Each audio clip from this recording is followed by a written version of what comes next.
aware of that. You've already seen them start to take steps to address that concern, and they're going to take more.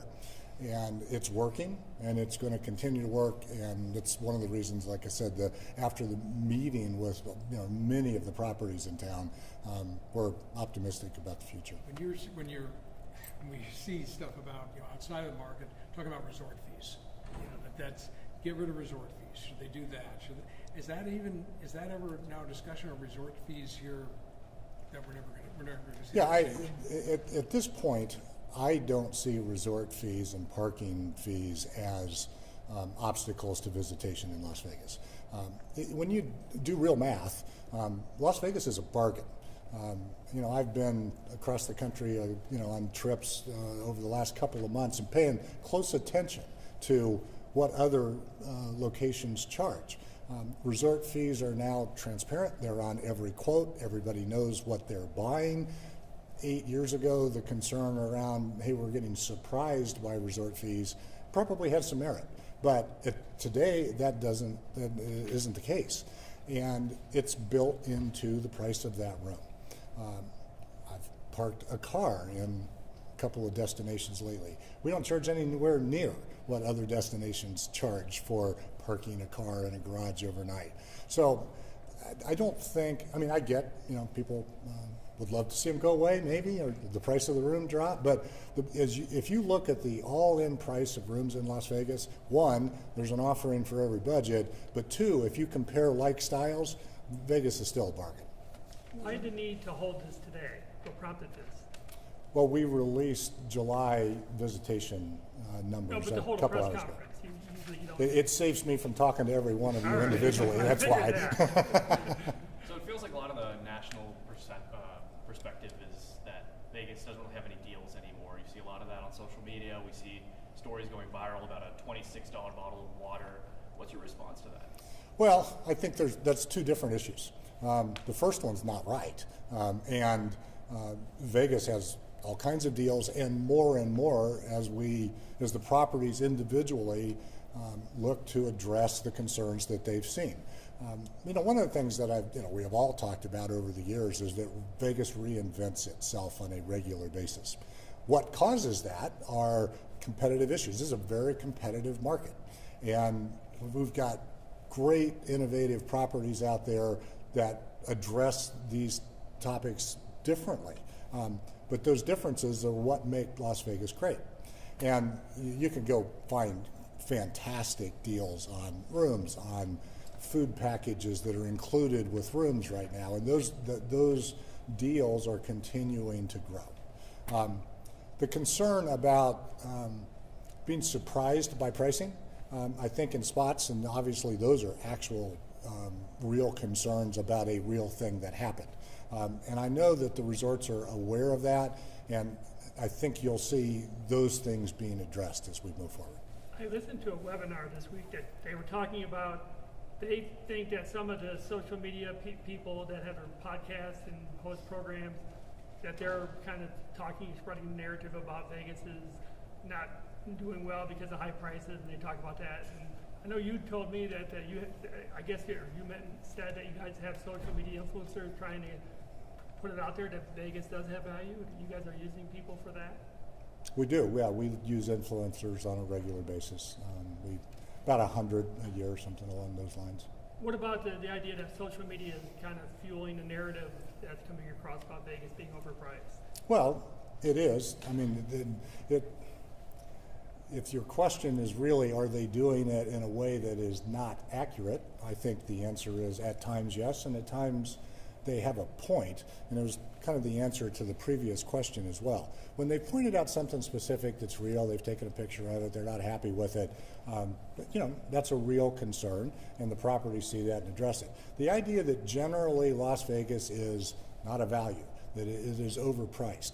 I don't think our customers are doing math when they are concerned about a specific issue.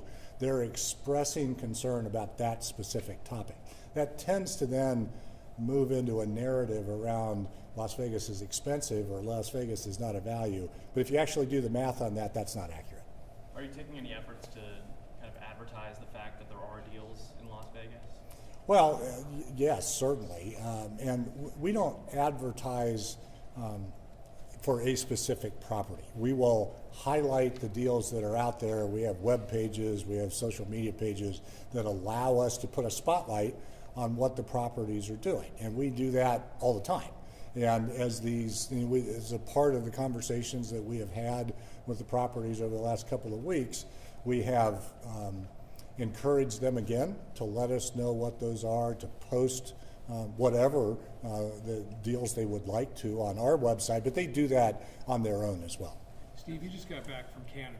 I did. You said you went up there to talk to groups on a sales trip, I guess. Right. Mm-hmm. Where'd you go? What is the feeling now? Do you think you can get the Canadian visitors back?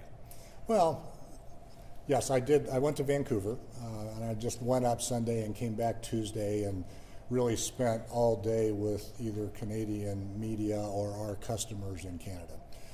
And was able, we had a dinner on Monday night, and this is a sales mission. We do this on a very regular basis all over the world. We do it in Canada at least twice a year. And I wanted to go on this one to hear what folks were saying. And when we talk about our customers at these sales missions, we are talking about travel buyers, tour operators, travel agents, our partners with, for example, Air Canada and WestJet, and Air Canada Vacations and WestJet Vacations, the folks who are the intermediaries between our visitors and the city. And there's a portion of Canadian potential visitors who, on principle, are not coming to the United States, and that's Las Vegas and every place else. We see Canadian visitation right now down about 25%, and our message to them is we're here. The city continues to improve, continues to create new experiences for you, and we're ready when you're ready. We're not going to be able to talk them out of their principles, and we're not trying to. We understand that a group, a portion of our friends in Canada are not happy with us right now. And we just want them to know we love them, we want them to come back, but we understand they may not be ready to do that right now. There was a story about some U.S. hotel companies are doing some offers to Canadians. Well, we are too, get, yes. Vegas is. Oh yeah, we are. When we do that internationally, we most often work with our airline partners to create packages around flights and rooms. And WestJet's going on sale, Air Canada's going on sale with those packages through their vacations department. We do that with the tour operators and the travel agents, same kind of thing. We just announced up there at the sales mission a contest for travel agents from Canada, sending people down to give them some additional incentive to sign people up for Las Vegas. So sure, we do those types of initiatives on a very regular basis. And that's done through the LVCVA. Do you work with some of the hotel partners? Oh yeah, here? sure, Okay. absolutely, yeah. And we go on that sales mission. We have our hotel partners with us there. The Sphere was there with us. It's a contingent of Las Vegans, and then we do individual meetings with those customers.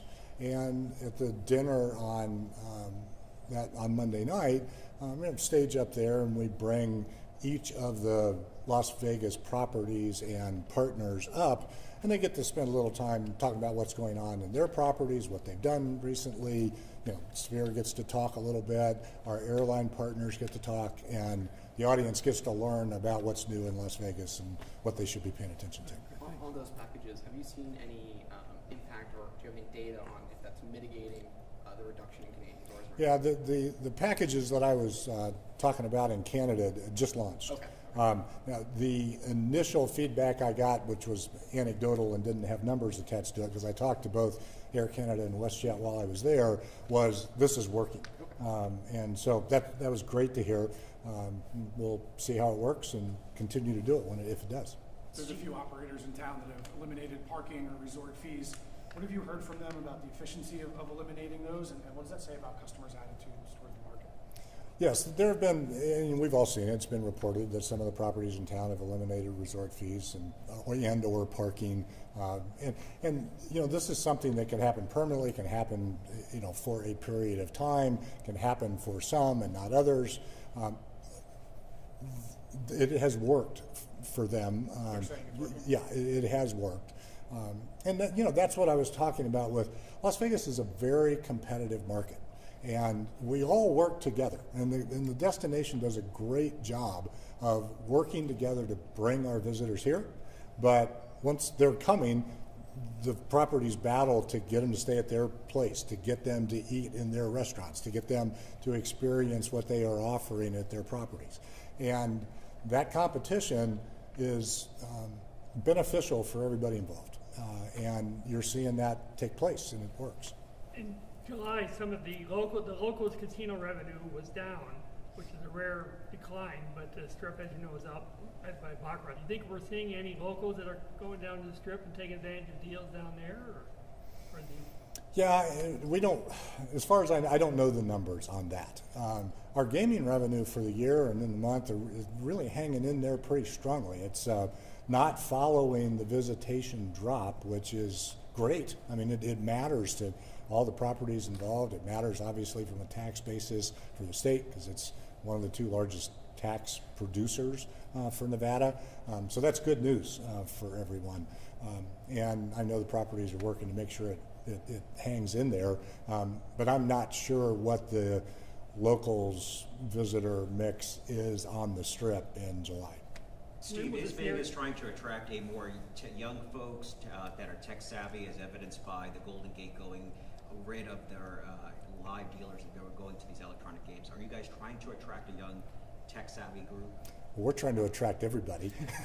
And certainly there's always a focus on the youngest adults out there. Because once you attract them and you expose them to Las Vegas, they're going to be fans for a long time.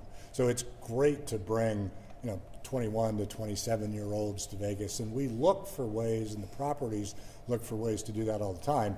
But we still want folks my age to come too, so it's both. as you know, the New York Post column or article talked about millennials don't want to come to Vegas anymore. You want to address that with, remember that article from a few weeks ago?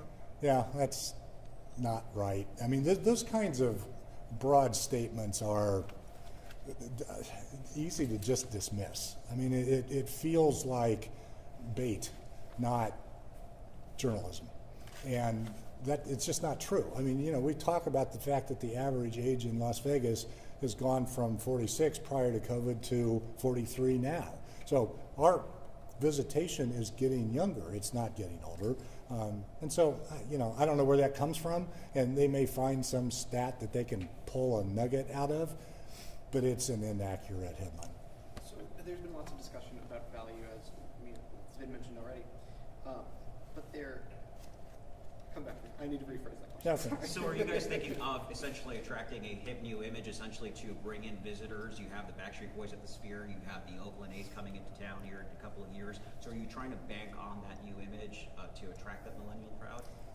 Well, again, we're trying to attract everybody, and what the Sphere does is what the Sphere does. I mean, we don't have input into who they book. We're thrilled with who they have booked, and the Sphere has been exceptionally helpful for Las Vegas over the past couple of years, and it remains that. And Wizard of Oz premieres last night and is going to be content in that Sphere and something for our visitors to do, forever, frankly. And I'm old enough to remember when that was appointment viewing once a year on TV, and now the next generation is going to learn all about it. So we're excited by that. Excited by the Backstreet Boys. They're actually now attracting the center of our target audience in that 38 to 43 crowd sitting over there in the chairs. And so, yeah, I mean, we have a broad cross-section of offerings for all adults to come to Las Vegas, and those are some of you cited are great. Do you expect this narrative to change in the fourth quarter or the first quarter of 2026? When do you think it'll change? Well, what we're hearing from our partners in the resort corridor is that we're going to start to see, they feel some improvement as we work through the fall and into the winter. They feel like December is going to be strong. It's 4 months away, so it's early to make it is going to be statement. but things, they can see bookings coming up, and they know what we have in terms of events, in terms of trade shows, and it's one of the issues that we've had with, and will have through August in the summer, is that we are very reliant in the summer on the leisure visitor. And we don't have as strong a sports agenda as we do the other 9 months. We don't have as strong a meeting agenda as we have in the other 9 months. And so as we move into September, that starts to change. 2 weekends from now, we've got Canelo Crawford fight on Saturday. We've got a Raiders-Chargers game on Monday night. That's going to be a really great weekend. It's been a while since we've had a really great weekend, a couple of months. And so having those types of things as a draw are going to start to make a difference. So For people who may be planning a vacation and think, maybe let's not go to Vegas, it's too expensive, what would your message to them be? That don't believe that narrative. Vegas is not too expensive. Vegas is still a value, and there are great values out there right now. Please look. I mean, don't just believe what you read. Go and do a little bit of work, call a travel agent, call one of the properties, see what the price of Las Vegas really is, rather than some general headline that, frankly, is not accurate. Yeah, and how do you feel that there are headlines that are making people think this way? Well, and it's partially our job to push back and make sure that people know what's accurate. So we've got plans. Like I said earlier, pay attention. We've got some things coming up that are going to be pretty exciting, and we're going to make sure that people understand there is an offering here for every budget, and there's real value in Las Vegas. Are you able to share any of the exciting things coming up yet? Or? Soon. When it comes to that, reaching out to the tourists and trying to get them back here, what particular areas are you going to be putting out this new, strategy? Watch what happens over the next number of days, and you'll see it. Yeah, So we're not ready to make an announcement on that today. There's been a lot of discussion on value, but and I got this phrasing correct now. How much of this current decline do you think is due to a post-pandemic boom ending? Yeah, there are probably a few reasons for the downturn this summer, but you've seen general downturn across the tourism industry across the United States. The core issue remains consumer sentiment, our visitors' concern about what might happen with their job, what their financial situation is, and it causes some to hesitate in their travel plans. Las Vegas is a very discretionary city and destination, and particularly when we don't have meetings in the same quantity during the summer. We don't have the same, like appointment visitation for your football team or your hockey team coming to Las Vegas in the summer. So, the resumption of that at scale in September and into the fall is, one of the reasons for our optimism. And your question was specifically. More about how, there was a boom in travel globally after Yeah, the yes. pandemic restrictions lifted. And so, and I think that's right, that when we came out of COVID, there was pent-up demand for Las Vegas, and there was also extra spending money available due to the stimulus funds. Consumers have spent through those stimulus funds. Consumer credit card debt is either at an all-time high or close to an all-time high right now.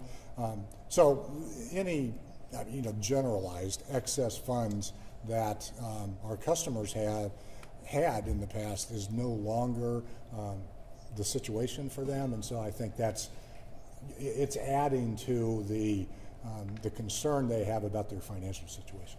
Outside of Canada, we're seeing international visitors from Europe and elsewhere, I think Korea come. So what's your thoughts on that? I mean, so we're doing well. Is that because of the dollar? What do you see on that? Yeah, we have seen strength in international visitation from some markets. And that is, Mexico has been up, the UK has been up, Australia's been up. Some of that, I think, is due to the work that our air service development team has done in conjunction with the airport, because the ease of getting here matters a lot. And we've got very regular visitation from those countries, but we've added flights and added seats, and that makes it a more attractive thing to do. The other part of that is it is somewhat correlated with national tariff policy and the relationship that we have with some of those countries. They still feel good about coming. They're not upset, and there's not a lot of the population in those countries that is deciding out of principle not to come to the United States. There's some big events coming up, thinking specifically G2E, F1, things like that. Concerns about international travel coming here, impacting those events, attendance at some of those events? Well, we are concerned about the fallout really from some national policy on international visitation. Some of it is obviously tourism and travel are unintended consequences of a different topic. One of the things, though, that we have spoken out pretty clearly on is visa fees in countries that don't have visa waiver programs have gone up significantly lately. There's a $250 fee on any visa coming from a non-visa waiver country. If you've got a family of four and you want to get a visa to come to the United States, it's going to cost you about $1,150. And that's reason enough for a lot of families not to come. And on top of that, it takes a long time to clear the visa process in those non-waiver countries. And for example, Mexico is one of those, Brazil is one of those, India is one of those. There are big countries out there that struggle to get to the United States, and we're making that harder. And I think that policy really ought to be rethought, because I think it is going to be not only harmful to Vegas, that's just, our balance of trade. It matters to bring dollars in, or money in, not necessarily dollars, but from other countries to here. That improves the economy of the United States. And so not only hurts us, it hurts everybody in the country. On the visa integrity fee, not necessarily the Trump administration, but have you had, or has the organization had any conversation with folks in D.C. about this policy? Well, we have obviously talked to our congressional delegation about this. U.S. Travel is really the voice of the travel industry in D.C. They do a great job. Bill Hornbuckle, CEO of MGM, is the chairman of U.S. Travel this year, and he's a great chairman, and obviously keeps what matters to Vegas top of mind with U.S. Travel, which is really helpful. And they've done a great job of working with the administration on these topics. Yeah. What are you expecting from the World Cup next summer, even though Vegas isn't hosting any games? Is Sure. that going to be a good boost for you guys? Yeah, I think so. We are excited about having the World Cup in North America. We think it is an opportunity for Las Vegas a couple of different ways. There will be games that are near us, and the teams play periodically as they go through that tournament. And so between those games, people are going to be looking for things to do in Vegas. There's no better place for Vegas than Vegas to come and watch the other games, have a good time, and then go see your team play and then come back. The other thing that I think is maybe lost in the thought process there is we are going to have a stadium that is available throughout the entire summer. And there aren't going to be many stadiums in the United States of our caliber and our size that are going to be universally available. So it gives us capacity and a venue to sell that we wouldn't have had if we had the World Cup. And because they're not here, we're available, and those other 12 locations are less available. Back to the discounts that some of the resorts are doing for seasonal things like free parking or reduced prices through resorts fees. Why did some of the resorts need to do this, and do you think there's a possibility of those things sticking around? Well, the resorts are responding to both what they're hearing from their customers and what they're seeing in the visitation numbers. And so they want to help drive visitation. They want to fill up their properties. And so they're taking the steps that they feel are right for their property in order to make that happen.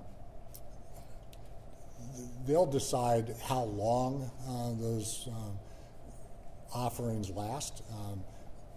So I really can't answer that question. It kind of depends on how the market improves, how the economy in the United States responds, and what works best for individual properties. But my sense is that there's no universal answer to that question. Some properties will go in one direction, others will go in a different one, but that's that competitive aspect of Las Vegas that I think makes the whole city better. What's your board meeting? You mentioned that there was an issue, or the airline officials mentioned there was an issue with Spirit Airlines and a lot of their planes being grounded with the engine issues.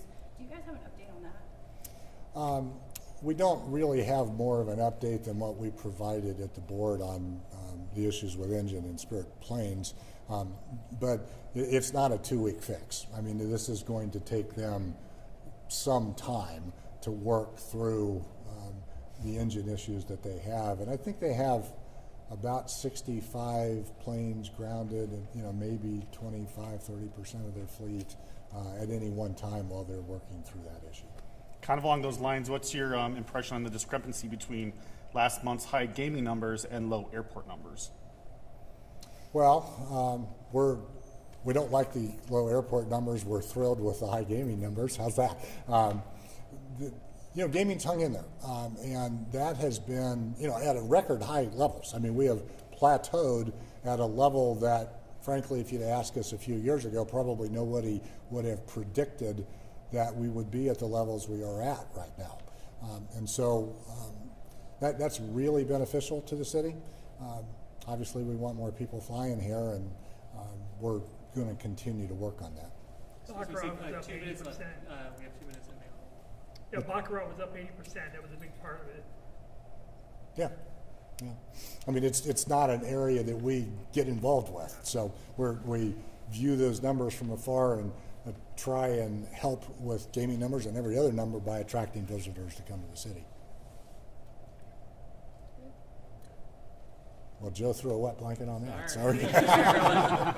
Thanks, everybody. Have a great Labor Day weekend. Thank you.